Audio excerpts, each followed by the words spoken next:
একটাই তার ছেলে, এখন দেখো তার সমস্ত শরীরকে ঝলসে গেছে, মানে গার উপর দিয়ে পড়ছে। চাটমোহরে ট্রাক চাপায় শিশু রাব্বির মর্মান্তিক মৃত্যু। চাটমোহর উপজেলা প্রতিনিধির তথ্যচিত্রে ডেস্ক রিপোর্ট।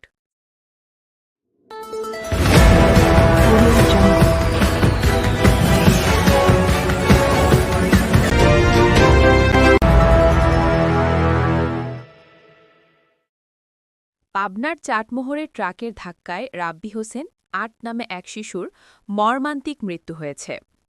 নিহত রাব্বি ফইলজানা ইউনিয়নের জগন্নাথপুর উত্তরপাড়া এলাকার শাহ আলম সর্দারের ছেলে। রবিবার ৩০ নভেম্বর সকাল প্রায় ১০টার দিকে ফইলজানা ইউনিয়নের জগন্নাথপুর উত্তরপাড়া বিশ্বরোড এলাকায় এই দুর্ঘটনা ঘটে।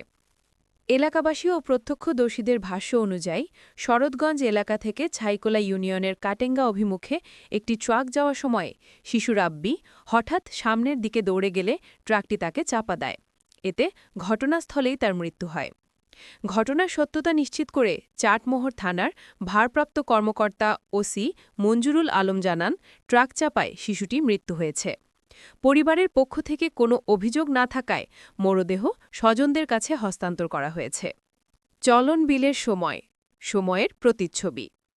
সবার আগে সর্বশেষ সত্য সংবাদ জানতে চলন বিলের সময়ের সাথে থাকুন। চলন বিলের সময়ের প্রতিচ্ছবি। ভাই দেখতে পাচ্ছেন ভাই, বলার কোনো ভাষা নেই ভাই, যে তার একটি মাত্র ছেলে অ্যাক্সিডেন্টে রোড অ্যাক্সিডেন্টে নিহত হলেন।